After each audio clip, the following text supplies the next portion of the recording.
प्रीतमगढ़ में मंगलू नाम का भोला भाला बेवकूफ धोबी रहता था। उसकी बेवकूफी का फायदा उठाकर अक्सर लोग उससे अपना काम फ्री में करवा लेते थे।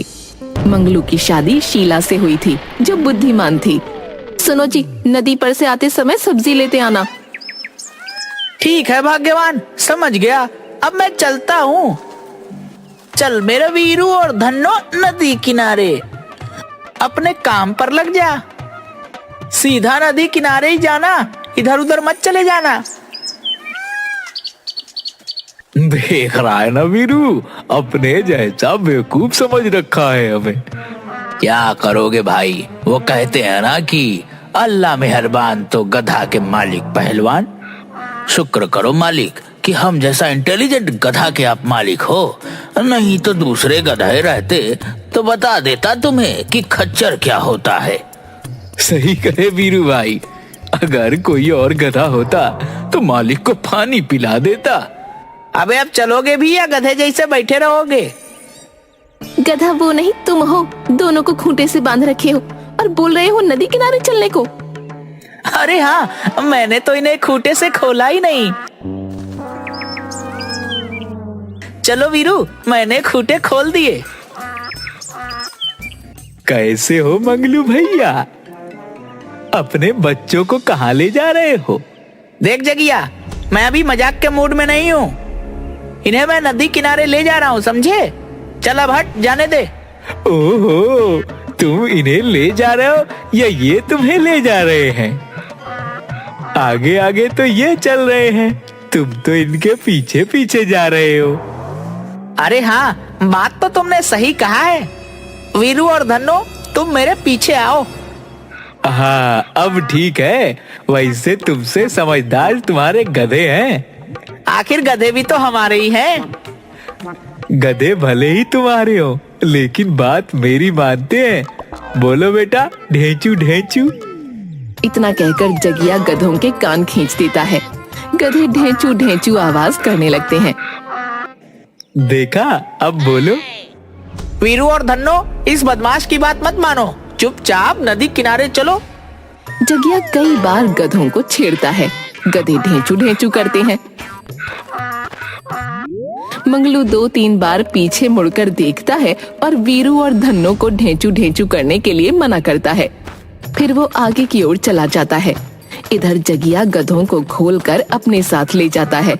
मंगलू गधों के ढेंचू ढेंचू की आवाज को इग्नोर कर खाली रस्सी पकड़े आगे बढ़ जाता है। रास्ते में मंगरू को खाली रस्सी पकड़कर चलते देख पंडित ज्ञानचंद टोकता है। क्यों मंगलू, कहाँ जा रहे हो अकेले अकेले रस्सी पकड़कर? क्यों पंडित जी, आपकी आंखें कमजोर हो गई है लगता है। देख नहीं रहे कि गधों को लेकर नदी किनारे जा रहा हूँ? मंगलू भाई, लगता है तुम्हारे बुद्धि के साथ साथ नजर भी कमजोर होती जा रही है। पीछे मुड़कर देखो, तुम्हारे गधे हैं कहाँ? अरे मेरे गधे कहाँ गए? अभी अभी तो मेरे साथ थे। जगिया मेरे गधों को चुरा कर ले गया। कोई पकड़ो उसको, मेरा गधा लेकर भाग गया। मंगलू जाकर शीला को सारी कहानी बताता है। शीला अपना सिर पीट लेती है।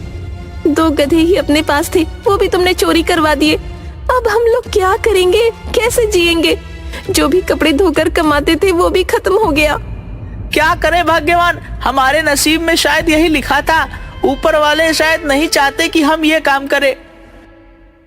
ऊपर वाले भी उसी की मदद करते हैं जो काम करता है। मैं तो तन मन लगाकर काम करता हूँ, फिर भगवान हमारी मदद क्यों नहीं करते? शायद भगवान हमारी परीक्षा ले रहे हैं। गधों के बिना मंगलू धोबी का काम ठप्प हो जाता है। जैसे तैसे 2-4 कपड़े धोकर वो सुखाता, उन्हें कस्टमर को देता, लेकिन इससे दाल रोटी भी चलना मुश्किल हो जाती है।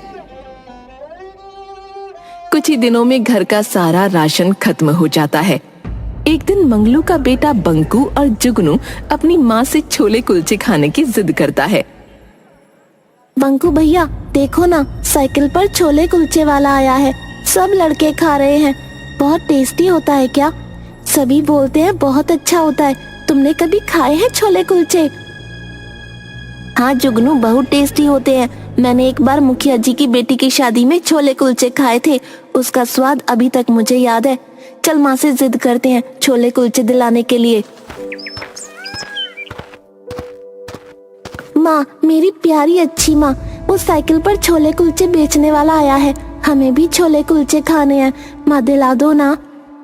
बेटा, अभी छोले कुलचे खाने की औकात नहीं है हमारी, घर में कुछ भी राशन नहीं बचा। अब तो हम लोग खाना कैसे खाएं ये सोच रहे हैं। जब पैसे आएंगे तो छोले कुलचे तुम्हें खिला दूंगी। हमेशा तो यही बोलती हो माँ, कई सालों से बाहर का कुछ नहीं खाया, एक छोले कुलचे ही तो खिलाने हैं। खिला दो ना माँ, फिर हम कुछ नहीं मांगेंगे, बल्कि हम 2 दिन तक खाना भी नहीं मांगेंगे। हमें छोले कुलचे दिला दो। बात को समझो मेरे बच्चे, तुम्हारे पिताजी के चलते 2 जो गधे थे अपने पास, वो भी चले गए। अब हमारे पास कोई रोजगार भी नहीं है। आज वो मुखिया के खेत पे काम करने गए हैं, पता नहीं अब हम लोगों का क्या होने वाला है। मुझे कुछ भी नहीं सुनना, मुझे छोले कुलचे चाहिए, मैं छोले कुलचे खाऊंगा। शीला लगातार समझाई जा रही थी, लेकिन जुगनू अपनी जिद पर अड़ा था। वो बार बार छोले कुलचे खाने की रट लगाए जा रहा था। शीला अपने आपे से बाहर हो जाती है और जुगनू और बंकू को 2-2 तमाचे जड़ देती है। दोनों रोते रोते भूखे पेट शाम को ही सो जाते हैं। रात में करीब 8 बजे मंगलू मुखिया जी के खेत पर से काम करके लौटता है। शीला, आज बच्चे बहुत जल्दी ही सो गए, क्या बात है? बहुत जिद्दी हो गए हैं दोनों, छोले कुलचे खाने की जिद कर रहे थे। हमने उन्हें समझाया कि जब हमारी स्थिति अच्छी हो जाएगी तब खिला दूंगी, लेकिन दोनों जिद पर अड़े थे तो मैंने इन्हें 2-2 तमाचे मार दिए। बेचारे रोते रोते सो गए। हे भगवान, हमारी गरीबी का सजा इन मासूमों को क्यों दे रहे हो? ये गमछे में क्या लाए हो? वह मुखिया जी ने कुछ चने आते समय दे दिए थे। चने को पानी में भिगो देती हूँ, कल उन्हें इसके छोले और आटे के कुलचे बनाकर खिला दूंगी।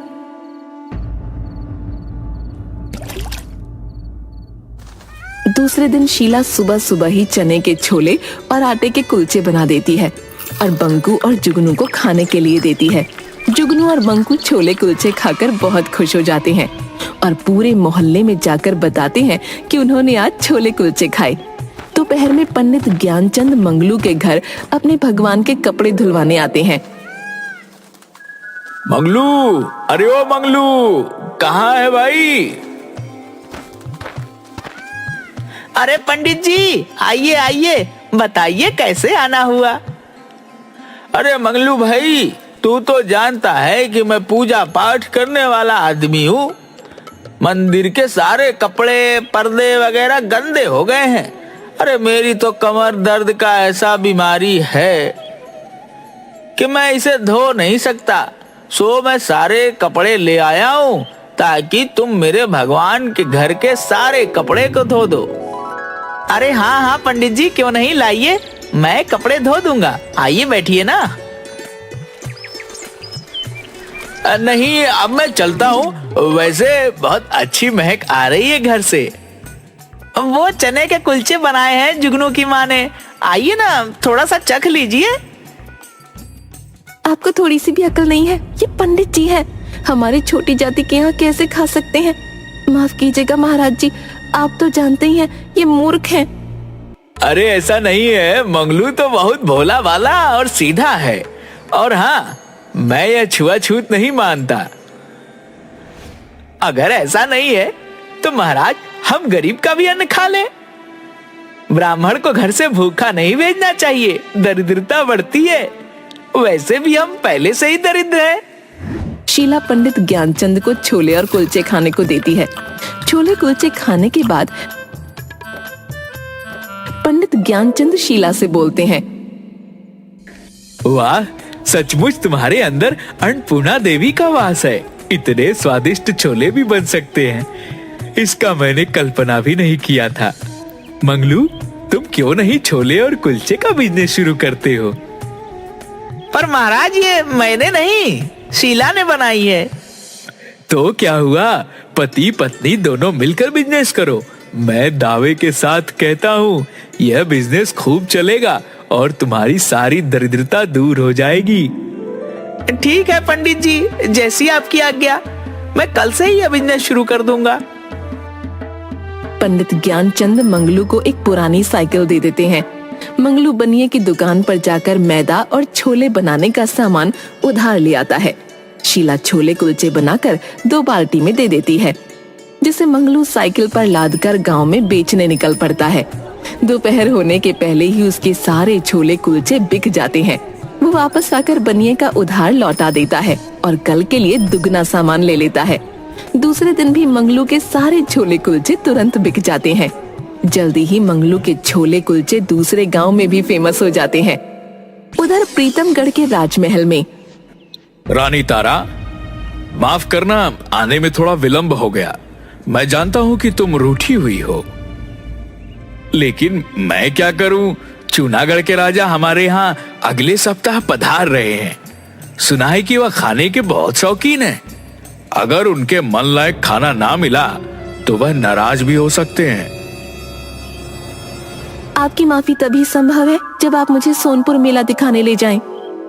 अगर ऐसी बात है तो हम मंत्री जी से बोलते हैं कि कल ही हमारा सोनपुर मेला जाने का प्रबंध किया जाए।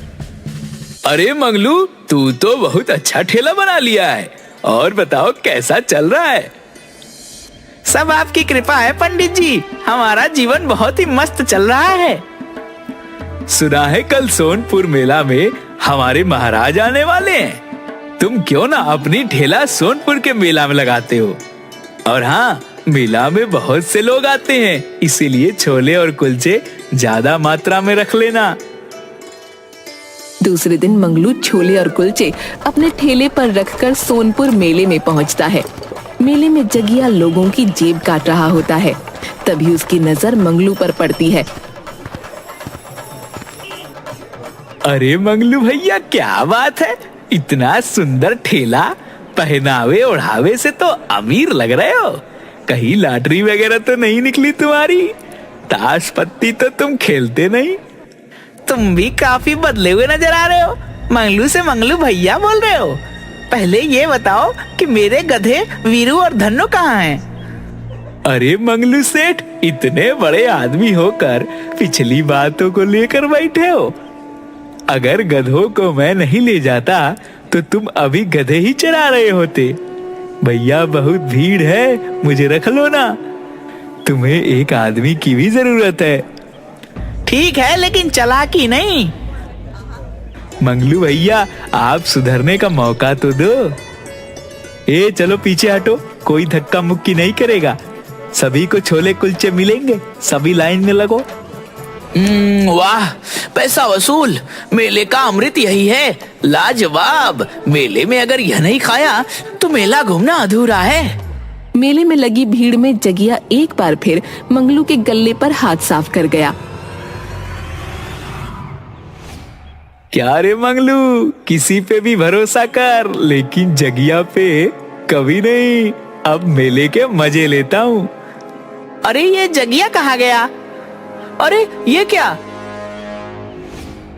जगिया मेरा सारा पैसा ले गया। मैं ही बेवकूफ हूँ जो उस पर भरोसा किया। उसी वक्त महाराज खड़ग सिंह भी अपनी रानी तारा के साथ रथ पर सवार होकर सोनपुर मेला पहुंचते हैं। महाराज, इस दुकान पर ऐसा क्या बिक रहा है जिसके लिए जनता की इतनी धक्का मुक्की हो रही है? मैं अभी सैनिकों को बोलकर पता लगवाता हूँ। एक सैनिक मंगलू की दुकान पर जाकर पता करता है और छोले कुलचे खाता है। साथ ही एक प्लेट छोले कुलचे महारानी तारा को लाकर देता है। मजा आ गया। महाराज, अगर ये छोले कुलचे वाला जूनागढ़ के राजा भैरव सिंह को अपने छोले कुलचे खिला दे तो महाराज प्रसन्न हो जाएंगे। ये लीजिए, आप भी थोड़ा सा चख लीजिए। सैनिक, उस छोले कुलचे वाले को बुलाओ। मंगलू, तुम्हारे छोले कुलचे बहुत ही स्वादिष्ट हैं। तुम अगर राजा भैरव सिंह को खुश कर दो तो हम तुम्हें ढेर सारा इनाम के साथ मुख्य बाजार में बड़ा सा दुकान देंगे। क्या महाराज, सच में?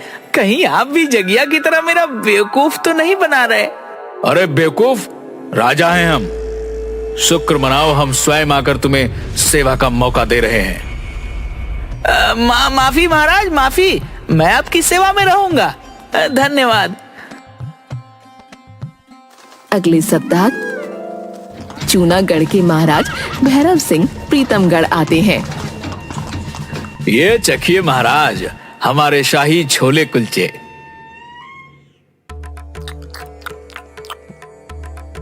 वाह, बहुत ही स्वादिष्ट, बेजोड़, लाजवाब। जी तो कर रहा है कि तुम्हारे राज्य पर आक्रमण कर दूं। व्यंजन हमने कभी नहीं खाया ये। और क्या महाराज, हमसे क्या भूल हो गई? और छोले कुलचे वाले को जीतकर अपनी शाही रसोइया बना लूं। मजाक कर रहा हूँ। मन प्रसन्न कर दिया आपने महाराज। इसका असली हकदार यह मंगलू है। ये लो मंगलू, मेरे तरफ से तुम्हारा इनाम। अगले महीने मेरी बेटी की शादी है, उसमें तुम ही छोले कुलचे बनाओगे। जी महाराज, आपकी आज्ञा सिर आंखों पर। धन्यवाद महाराज।